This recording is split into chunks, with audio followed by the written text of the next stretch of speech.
एक अधूरी क्लास हमेशा अधूरी जानकारी देती है, इसलिए क्लास को अंत तक देखें। सभी को नमस्कार, मैं Hemlata Verma HC² Hemlata coaching classes में आप सभी का स्वागत करती हूँ। प्यारे बच्चों, आज की यह क्लास पूरे सर्कुलेटरी सिस्टम यानी कि परिसंचरण तंत्र की लास्ट क्लास है, जिसमें हम आपको ट्रांसपोर्टेशन इन प्लांट्स यानी कि पौधों में परिवहन को बताएंगे। तो प्यारे बच्चों, जैसे कि हमारी बॉडी के अंदर ट्रांसपोर्टेशन का काम करने में कौन हेल्प करता है, तो आप कहेंगे ब्लड। ठीक है, ब्लड है, लिम्फ है, यानी कि वह क्या है, लिक्विड पार्ट है, एक कनेक्टिव टिश्यू है जो बॉडी को सभी ऑर्गन से जोड़ करके रखता है। इसी तरह से प्लांट जो है उनके अंदर क्या है, जाइलम एंड फ्लोएम। वह क्या करते हैं, तो आप कहेंगे कि वह ट्रांसपोर्ट का काम करते हैं। किस चीज़ का, कि वह ट्रांसपोर्ट करते हैं। तो वह क्या ट्रांसपोर्ट कर रहे हैं कि वहाँ पे वाटर है, मिनरल्स हैं, फूड है, इन सभी चीज़ों का ट्रांसपोर्ट करते हैं। जिस तरह से हमारे यहाँ पर ब्लड क्या करता है, सभी चीज़ों का ट्रांसपोर्ट करता है, कि क्योंकि ब्लड के अंदर ही क्या है, सारी चीज़ें पाई जाती हैं। उसी तरह से यहाँ पर यानी कि प्लांट्स के अंदर कौन है, तो आप कहोगे वहाँ पे 2 टाइप्स के कंडक्टिंग टिश्यू होते हैं, जिन्हें हम जाइलम और फ्लोएम कहते हैं। ठीक, तो आपको यहाँ पे ठीक वैसे ही समझना है जैसे कि हम ह्यूमन बॉडी के अंदर चीज़ों को समझते हैं। तो चलिए स्टार्ट करते हैं। The plants have 2 types of conducting tissue called xylem and phloem। हमारे पास भी क्या थे, 2 कनेक्टिव टिश्यूज थे, जिन्हें हम क्या कहते थे, ब्लड और लिम्फ। उसी तरह से इनके पास क्या है, 2 कंडक्टिंग टिश्यू है कॉल्ड जाइलम एंड फ्लोएम। तो यहाँ पर इन दोनों के नाम आपको याद रखने हैं, और दोनों की फंक्शंस क्या है, अलग अलग हैं। Xylem transports water and minerals in plants, यानी कि जाइलम क्या करता है कि वाटर और मिनरल्स को प्लांट के अंदर छोड़ करके आता है। तो जा से जल और जा से जाइलम। तो आप बड़ी आसानी से याद रख सकते हैं कि वाटर और मिनरल्स का ट्रांसपोर्ट कौन करता है, जाइलम करता है। Phloem transports food and hormones in the plant. और जो हमारा फ्लोएम है वह क्या करता है, फूड और हार्मोन्स का प्लांट के अंदर ट्रांसपोर्ट करने का काम करता है। तो प्यारे बच्चों, इसे भी बड़ी ही इजीली याद रखा जा सकता है कि जो हमारा फ्लोएम है वह फ की साउंड से निकलता है, और फूड भी फ से होता है। तो फ से फ्लोएम और फ से फूड एक जैसी साउंड निकलती है, बिल्कुल वैसे ही जैसे कि ज से जाइलम और जा से जल निकलती है। तो इसे आप आसानी से याद रख सकते हैं, और इससे अच्छी कोई दूसरी ट्रिक आपको नहीं मिलेगी। पौधों में जाइलम तथा फ्लोएम 2 प्रकार के संवाहक ऊतक पाए जाते हैं। जाइलम पौधों में जल तथा खनिज का वहन करता है। तो प्यारे बच्चों, ज से जाइलम, ज से जल, बड़ी आसानी से याद रख सकते हैं कि वह जल और खनिजों का। तो प्यारे बच्चों, वाटर के अंदर क्या होते हैं, बहुत सारे मिनरल्स पाए जाते हैं, यानी कि जल के अंदर बहुत सारे खनिज पदार्थ पाए जाते हैं। तो जब जल का ट्रांसपोर्ट हो रहा होता है तो साथ साथ क्या होता है, खनिज का भी वहन होता है, यानी कि ट्रांसपोर्ट हो जाता है। फ्लोएम पौधों में भोजन तथा हार्मोन का वहन करते हैं। तो प्यारे बच्चों, फ से फ्लोएम, और वो भोजन को फूड ही इंग्लिश में माइंड में फिक्स करना है, जिससे आप उसे कनेक्ट करके जोड़ सकें कि फ से फ्लोएम और फ से फूड होता है, जो कि क्या कर रहा है, फ्लोएम फूड का वहन कर रहा है। तो प्यारे बच्चों, अब हम यहाँ पे डिटेल में पढ़ेंगे कि जो ट्रांसपोर्टेशन का काम है वह 2 पार्ट्स में डिवाइड हो रहा है, कि एक वाटर और मिनरल्स के लिए और दूसरा है फूड और हार्मोन्स के लिए। तो सबसे पहले हम यहाँ पे देखते हैं transportation of water and minerals, यानी कि जल तथा खनिजों का परिवहन। Xylem transports water and minerals in plant. तो ये हमने बिल्कुल रिपीट वाला वापस लिख दिया है कि जाइलम क्या करता है कि वाटर और मिनरल्स को ट्रांसपोर्ट करता है। Xylem is made of 2 types of elements called xylem vessels and tracheids. तो प्यारे बच्चों, जो जाइलम है वह 2 पार्ट्स के एलिमेंट्स है, यानी कि वह 2 टाइप्स के एलिमेंट से मिलकर के बना है, जिनका नाम है जाइलम वेसल्स और ट्रैकीड्स। तो आपको याद रखना है। तो प्यारे बच्चों, ये जाइलम वेसल क्या होती है, तो वेसल तो आप जानते हैं क्या होती है, एक नली होती है, वाहिका होती है, लेकिन यह किस तरीके की है इसकी, तो xylem vessel is a non living, क्या है कि यह निर्जीव टिश्यूज हैं। क्या है, यह एक टाइप का निर्जीव टिश्यू होता है। लॉन्ग ट्यूब होता है, यानी कि लंबी नली में होता है, विच runs like a draining pipe through the plant. घर की नालियों में लगे होते हैं, वह क्या होते हैं, ड्रेन पाइप होते हैं। जाइलम पौधों में जल तथा खनिज का वहन करता है, यानी कि दोनों का परिवहन करता है। ये आपको यहाँ से याद रखना है कि ज से जल और ज से जाइलम, दोनों याद रखना है।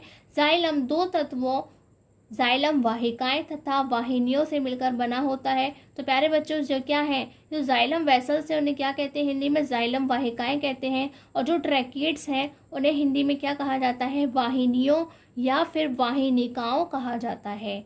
जाइलम वाहिका को हिंदी में और क्या कहते हैं? पोत। वह क्या है? एक निर्जीव है। क्या है? एक निर्जीव लंबी नलिका है। तो प्यारे बच्चों, निर्जीव का मीन्स क्या है? डेड नहीं कहेंगे। डेड कौन होता है? जो कभी लिविंग ऑर्गेनिज्म हो। यह क्या है? नॉन लिविंग ऑर्गेनिज्म है, यानी कि ना इनमें पहले कभी जीवन था और ना ही कभी बाद में जीवन आएगा। तो वह क्या है? एक निर्जीव लंबी नलिका है। कैसी है? लंबी लंबी बनी हुई है, जो पौधों के माध्यम से नाली के पाइप की तरह चलती है। तो प्यारे बच्चों, आप समझ सकते हैं कि नाली के पाइप में हर समय क्या चलता है? पानी चलता है, गंदगी चलती है, जो कुछ भी डाला जाता है वह उसमें चलता रहता है। इसी तरह से ये पूरे प्लांट के अंदर यानी कि पौधों के अंदर एक नाली के पाइप की तरह काम करती है, जिसमें से हर समय क्या होता है? वाटर का ट्रांसपोर्ट होता है। और वाटर के अंदर क्या होते हैं? तो आप कहेंगे वहाँ पर खनिज पाए जाते हैं, यानी कि मिनरल्स होते हैं, इसलिए दोनों का ट्रांसपोर्ट एक साथ होता जाता है। अब क्या है प्यारे बच्चों कि अब आपको देखना है कि ये जो ट्रैकिड्स होता है वह किस तरीके का होता है। Tracheids are long, thin, spindle shaped cells with pits in their thick cell wall. तो प्यारे बच्चों, वह कैसा है कि वह लॉन्ग है, लंबा है, थिन है यानी कि पतला है, और स्पिंडल शेप का है। कैसा है? स्पिंडल शेप कैसी होती है? तो प्यारे बच्चों, आप कहेंगे कि वह कुछ कैसा होता है? जो उसके किनारे होते हैं यानी कि जो उसके एजेस होते हैं वह कुछ कैसे होते हैं? तो आप कहेंगे कि वह नुकीले से होते हैं, यानी कि किनारों से वह कुछ आपको पतला सा देखने को मिलता है। सेल्स विद पिट्स, और वहाँ पे कुछ पिट्स यानी कि गड्ढे पाए जाते हैं, होल्स दिखाई देते हैं इन दियर थिक सेल वॉल, और वहाँ पर एक मोटी सी सेल वॉल होती है जिसमें आपको गड्ढे देखने को मिलते हैं। In flowering plants either only xylem vessel transport water और both xylem vessels and tracheids transports water। तो प्यारे बच्चों, जितने भी ऐसे प्लांट्स हैं जिनके अंदर फ्लावर आते हैं, क्या होते हैं? जिनके अंदर फ्लावर पाए जाते हैं, तो वहाँ पर आप देखेंगे कि या तो सिर्फ जाइलम वेसल है जो वाटर को ट्रांसपोर्ट करने का काम कर रही है, यानी कि जिसे हम ड्रेनेज पाइप की जैसा बोलते हैं वह करता है, और या फिर वहाँ पर दोनों ही कौन? जाइलम वेसल और ट्रैकिड्स दोनों ही वाटर को पहुँचाने का काम करते हैं। All the plants have tracheids, जबकि क्या होता है कि जो सारे प्लांट्स होते हैं उनके पास में ट्रैकिड्स होता है। They are only water conducting tissue in non flowering plant. तो यह क्या कर रहे हैं कि वहाँ पर सिर्फ और सिर्फ जिनके पास में फ्लावर नहीं होते हैं, वहाँ पर फ्लावर नहीं होता है, उन्हीं में यह कंडक्टिंग टिश्यू का काम करते हैं। वैसे तो ट्रैकिड्स क्या कर रहा है? नॉन फ्लावरिंग प्लांट के अंदर वाटर को ट्रांसपोर्ट करने का काम करता है, लेकिन कुछ प्लांट्स आपको ऐसे देखने के लिए मिल जाएंगे जो कि फ्लावरिंग भी है, और वहाँ पर ट्रैकिड्स क्या कर रहा है? ट्रांसपोर्ट करने का काम भी कर रहा है।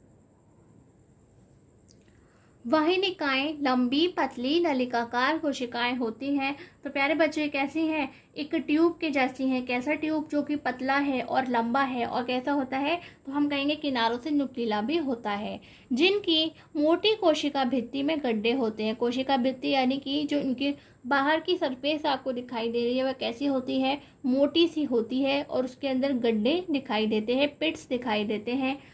फूल वाले पौधों में या तो केवल जाइलम वाहिकाएं या दोनों कौन? जाइलम वाहिकाएं और वाहिनिकाएं जल का परिवहन करती हैं। ठीक है, तो वहाँ पर जिनके अंदर फूल आते हैं वहाँ पर जाइलम वाहिकाएं या फिर दोनों ही जल का परिवहन करते हैं, यानी कि एक जगह से दूसरी जगह जल को पूरे पौधे में भेजने का काम करते हैं। जबकि सभी बिना फूलों वाले पौधों में, ठीक है, जो बिना फूल वाले पौधे हैं वहाँ पर वाहिनिकाएं ही जल संवाहकों तक का काम करती हैं।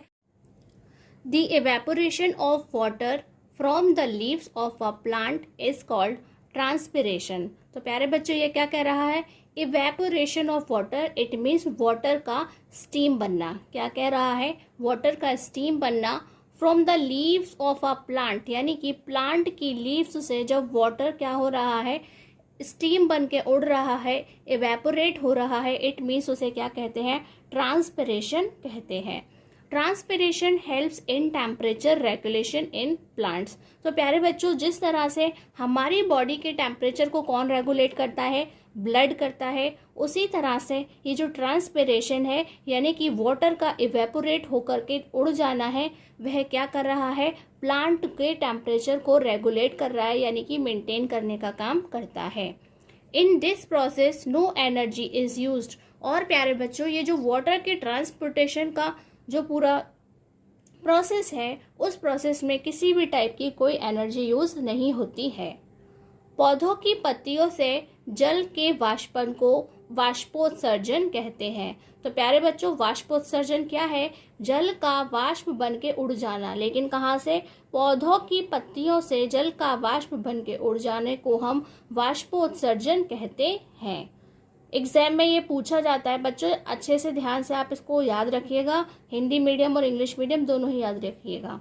वाष्पोत्सर्जन पौधों के तापमान को नियंत्रित करता है यानी कि इनके टेम्परेचर को रेगुलेट करता है। इस प्रक्रिया में ऊर्जा नहीं लगती है, यानी कि जो हम वाटर के ट्रांसपोर्टेशन का काम कर रहे हैं यानी कि जल के परिवहन का काम कर रहे हैं, वहाँ पे किसी भी प्रकार की कोई ऊर्जा खर्च नहीं होती है। The continuous evaporation of water from the cells of a leaf creates a kind of suction।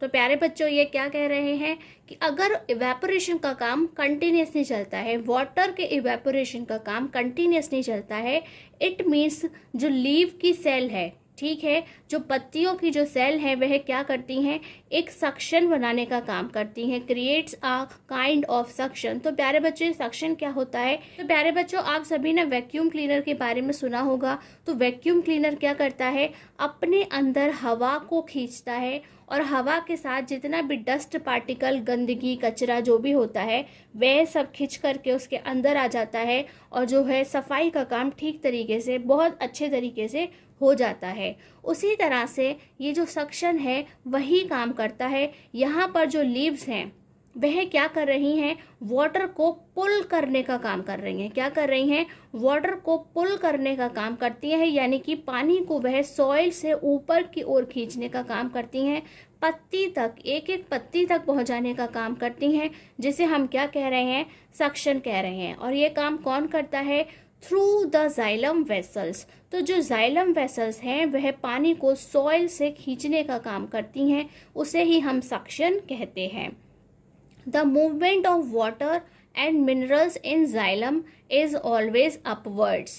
तो प्यारे बच्चों, आप देखिए कि ये जो हमारा प्रोसेस है वह अगर डायरेक्शन की बात करते हैं तो वह जो मूवमेंट है वह किस तरीके का है, अपवर्ड मूवमेंट है, क्योंकि सॉइल में हम वाटर कहाँ ऐड करते हैं, हम रूट्स में करते हैं, यानी कि सॉइल में वाटर को ऐड करते हैं और वह सॉइल से ऊपर की ओर खिंच खिंच के कहाँ पहुँचता है, लीव्स में चला जाता है, यानी कि वह कैसा मूवमेंट है, अपवर्ड मूवमेंट्स होता है। एक पत्ती की कोशिका से पानी का निरंतर वाष्पीकरण एक प्रकार का चूषण बनाता है। तो प्यारे बच्चों, ये क्या है, दूसरी भाषा में हम इसे क्या कह रहे हैं कि पानी को चूसने का काम करता है। तो जब भी आप किसी चीज़ को चूसते हैं, इट मीन्स कि आप खींचने का काम करते हैं। बिल्कुल वैसे ही मान लीजिए आप घर से बाहर कहीं जाते हैं और आप कोई कोल्ड ड्रिंक, कोई जूस, कोई नींबू पानी पीते हैं, तो आप किसका यूज़ करते हैं, स्ट्रॉ का यूज़ करते हैं। तो स्ट्रॉ क्या करती है, तो पहले जो एक खाली स्ट्रॉ है वह क्या है, उसके अंदर एयर भरी हुई है। आप सभी जानते हैं कि हर खाली जगह पर, एम्प्टी स्पेस में क्या होता है, एयर होती है। तो वहाँ पे जब आप खींचते हैं तो क्या खींचती है, एयर खींचती है, लेकिन उस एयर के साथ में जो भी आपके पास में लिक्विड मटेरियल है वह भी खींच करके आपके मुंह तक आ जाता है। उसी तरह से ये जो जाइलम वाहिका है वह क्या कर रही हैं, वह पानी को खींचने का काम करती हैं। क्या करती हैं, पानी को खींचने का काम करती हैं। जाइलम में पानी और लवणों की गति हमेशा ऊपर की ओर, यानी कि मिट्टी से पत्तियों तक होती है। तो आप खुद ही देखिए कि हम पानी कहाँ डालते हैं, तो हम पानी डालते हैं जड़ों में, पौधों की जड़ों में, यानी कि मिट्टी में डालते हैं। और वह जब ऊपर खींचने का काम होता है, यानी कि उसे कौन खींचती हैं, जाइलम वाहिकाएं उन्हें खींचती हैं। और उस खींचने के काम को हम क्या कहते हैं कि उसकी जो डायरेक्शन है वह हमेशा ऊपर की ओर, यानी कि मिट्टी से पत्तियों की ओर होती है।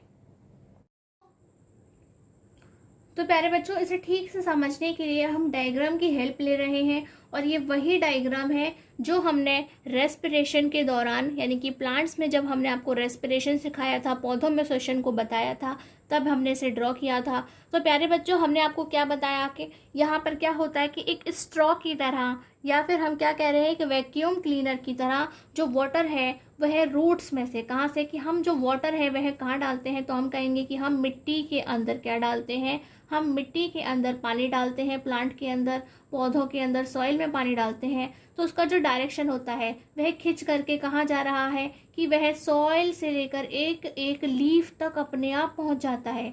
और कैसे पहुँचता है, वह एक सक्शन बनाता है। तो प्यारे बच्चों, आपको याद रखना है वह उसकी जो डायरेक्शन है उसे हम किस तरह से डिनोट करेंगे, कुछ इस तरह से डिनोट करेंगे कि वह इस तरह से ऊपर ऊपर ऊपर और सारी लीव्स के अंदर चल चल के जाता है। कहाँ से जाता है कि वह ऊपर ऊपर इस तरीके से ऊपर चल करके जाता है, यानी कि वह ऊपर की ओर चल करके जाता है, नीचे से ऊपर की ओर। यानी कि इस तरह से हमारे जो वाटर और मिनरल्स का ट्रांसपोर्ट कैसे हो जाता है, नीचे सॉइल से लेकर के ऊपर एक एक लीव्स तक हो जाता है। किस तरीके से, तो आपको याद रखना है कि वैक्यूम क्लीनर की तरह वह बिहेव करता है, जो एक सक्शन बनाता है। यानी कि जो हमारे जाइलम वेसल्स हैं वो एक ड्रेनेज पाइप की तरह बिहेव करते हैं और इस तरीके से वाटर को ऊपर खींचने का काम करते हैं, पुल करने का काम करते हैं। नेक्स्ट यहाँ पे क्या देखना है कि प्यारे बच्चों, ऐसा नहीं है कि ये सबसे ऊपर का पोर्शन है तो यहाँ पर ही सबसे पहले खाना बनेगा। ठीक है, खाना सबसे पहले वहाँ बनेगा जहाँ सारी चीज़ें अवेलेबल होंगी। मान लीजिए प्लांट ऐसी अवस्था में है कि यहाँ पर ही सिर्फ धूप आ रही है, इतने पोर्शन पे धूप नहीं लग रही है, तो खाना पहले कहाँ बनेगा, पहले खाना यहाँ बनेगा, क्योंकि फोटोसिंथेसिस का काम पहले यहाँ होगा। अगर फोटोसिंथेसिस का काम पहले यहाँ पे स्टार्ट हो जाता है तो इट मीन्स आप क्या देखेंगे कि यहाँ पर बनने के बाद जो हमारा फ्लोएम है उसका काम क्या है, उसका काम है फूड को ट्रांसपोर्ट करना। फ्लोएम का काम क्या है, फूड को ट्रांसपोर्ट करना। तो वह इस पॉइंट से जहाँ पर खाना बन गया है वह सब जगह पहुंचा के आएगा। जैसे कि डिलीवरी बॉय होते हैं, वह क्या करते हैं, घर घर सामान पहुंचा करके आते हैं, या जो रेस्टोरेंट का डिलीवरी बॉय होगा वह क्या करता है कि घर घर खाना पहुंचाने का काम करके आता है। उसी तरह से जो फ्लोएम होता है वह यहाँ पर अगर पहले खाना बना है तो वह सब जगह खाना पहुंचाने का काम करता है, सब जगह। ठीक है, वह ऊपर से लेके नीचे तक पूरे पोर्शन में, इसलिए जो इसका मूवमेंट है वह फिक्स्ड नहीं कहा जा सकता।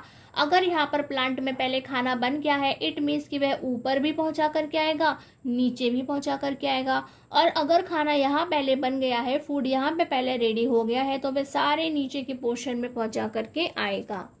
इसलिए जब फूड को ट्रांसपोर्ट करने के लिए फ्लोएम की डायरेक्शन की बात आती है कि उसका मूवमेंट क्या है, वह अपवर्ड भी हो सकता है और डाउनवर्ड भी हो सकता है, और वह अपवर्ड और डाउनवर्ड दोनों भी हो सकता है। तो प्यारे बच्चों, अब हमारा नेक्स्ट टॉपिक क्या है, ट्रांसपोर्टेशन ऑफ फूड, यानी कि भोजन का परिवहन। यह किस में पढ़ रहे हैं हम, प्लांट्स के लिए पढ़ रहे हैं। Phloem is made of many cells joined end to end to form long tube. तो प्यारे बच्चों, यहाँ पे आपको दिखाई दे रहा है कि ये जो हमारा फ्लोएम है वह किस तरीके का होता है, तो आप कहेंगे कि वहाँ पर बहुत सारे सेल्स होते हैं और एक दूसरे से जॉइंट होते हैं। एंड टू एंड यानी कि एक दूसरे के लास्ट छोर से वह उससे जुड़ करके क्या बना रहे हैं, फॉर्म लॉन्ग ट्यूब। उससे वह एक नली, लंबी नली बनाने का काम वह करते हैं। The cells of phloem are called sieve tubes. उन्हें क्या कहा जाता है, जो फ्लोएम होते हैं उन्हें सीव ट्यूब्स कहा जाता है। तो सीव मीन्स क्या होती है प्यारे बच्चों, छलनी होती है, यानी कि जो छानने का काम करती है उसे हम क्या कहते हैं, सीव कहते हैं। और यहाँ पे जो ट्यूब बन रहे हैं लंबे लंबे, उन्हें क्या कहा जाता है, उन्हें सीव ट्यूब कहा जाता है, क्योंकि वहाँ पे कुछ छलनी जैसी व्यवस्था दिखाई देती है। सीव ट्यूब्स, तो प्यारे बच्चों यहाँ पे थोड़ा सा पार्ट छूट गया है जिसे हमने महीन महीन लिख दिया है। Sieve tubes which form phloem are living cells. तो प्यारे बच्चों, ये जो हमारा फ्लोएम है, ये सीव ट्यूब्स जिससे मिलकर बना है, वह कैसा होता है, लिविंग सेल्स होते हैं, यानी कि वह जिंदा कोशिकाएं होती हैं। वहाँ पर सजीव कोशिकाएं उन्हें कहा जाता है, जबकि जो हमारा जाइलम था वह किससे मिलकर बना था, निर्जीव कोशिकाओं से मिलकर बना था। तो यहाँ पर ये सजीव कोशिका है। Which contain cytoplasm but no nucleus, पर उनके अंदर क्या है, कि वहाँ पे साइटोप्लाज्म तो पाया जाता है, यानी कि सेल के अंदर का लिक्विड पार्ट तो अवेलेबल है, लेकिन वहाँ पर न्यूक्लियस नहीं होता है, यानी कि वहाँ पर बॉडी के ऑर्गन्स नहीं पाए जाते हैं।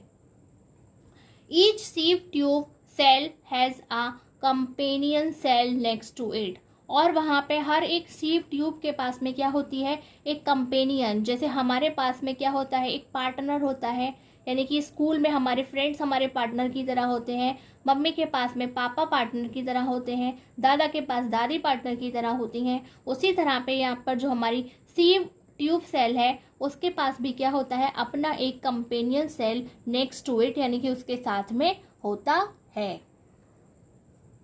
और प्यारे बच्चों, एक इंटरेस्टिंग बात बताते हैं कि जो इसका कंपेनियन सेल होता है ना, उसके पास तो न्यूक्लियस होता है, ठीक है, इसके पास में नहीं है, लेकिन जो इसका कंपेनियन होगा उसके पास में न्यूक्लियस होता है। फ्लोएम कई कोशिकाओं से बना होता है जो लंबी नलिका बनाने के लिए अंतिम छोर से जुड़ती हैं, यानी कि वह क्या है, असल में वह छोटी छोटी होती हैं, लेकिन जुड़ करके आपस में क्या बन जाती हैं, लंबी नलिका बन जाती हैं। फ्लोएम की कोशिकाओं को छलनी नलिका कहा जाता है। तो प्यारे बच्चों, वह क्या करती हैं, छानने का जो काम होता है उस तरीके की व्यवस्था की बनी हुई होती हैं।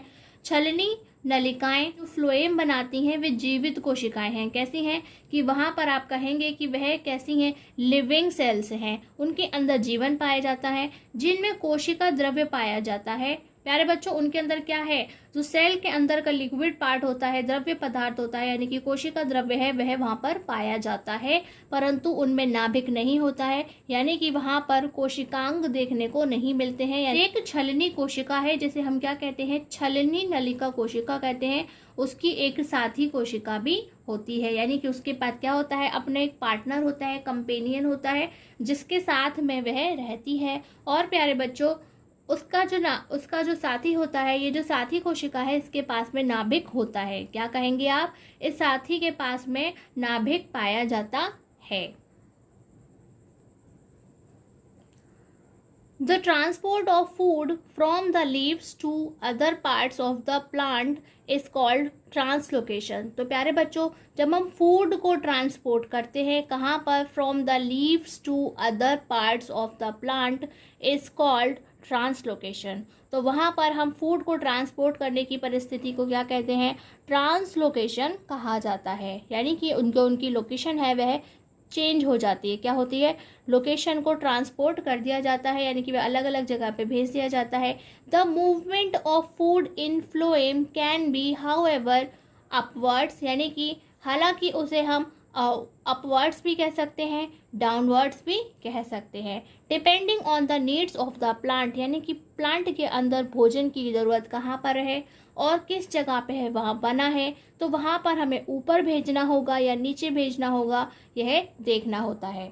The movement of food in phloem, यानी कि जैसे हम ट्रांसलोकेशन कहते हैं, take place by utilising energy. कब होता है, जब हमें एनर्जी मिल रही हो। तो प्यारे बच्चों, आप जानते हैं कि यह कैसे होगा, कि प्यारे बच्चों आपको पता है कि फूड बनाने के लिए क्या चाहिए होती है, आप कहेंगे एनर्जी। तो जितने भी हमारी एंडोथर्मिक रिएक्शंस होती हैं, यानी कि ऊष्माशोषी अभिक्रियाएं होती हैं, उन्हें करने के लिए हमें क्या चाहिए होती है, एनर्जी की ज़रूरत होती है। उसी तरह से ये जो हमारी फोटोसिंथेसिस की रिएक्शन होती है, जहाँ पर खाना बनता है, वहाँ पे भी क्या चाहिए, एनर्जी की ज़रूरत होती है। इसी तरह से इसे ट्रांसपोर्ट करने के लिए भी एनर्जी की ज़रूरत होती है। पत्तियों से पौधों के अन्य भागों में भोजन के परिवहन को स्थानांतरण कहा जाता है। तो प्यारे बच्चों, पेपर में एग्जाम में पूछा जाता है कि स्थानांतरण क्या होता है, यानी कि पौधों में स्थानांतरण क्या होता है, तो आप क्या बताएंगे कि पत्तियों से पौधों के अन्य भागों में भोजन के परिवहन को स्थानांतरण कहा जाता है।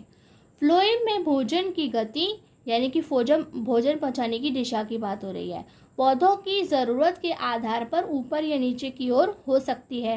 तो जैसे कि प्यारे बच्चों हमने आपको डायग्राम में दिखाया है कि भोजन कहाँ बन रहा है, किस जगह पे बन रहा है और वहाँ से हमें कहाँ कहाँ पर भेजना है, उसके आधार पर यह तय होता है कि जो हमारा भोजन है वह ऊपर जाएगा या नीचे जाएगा।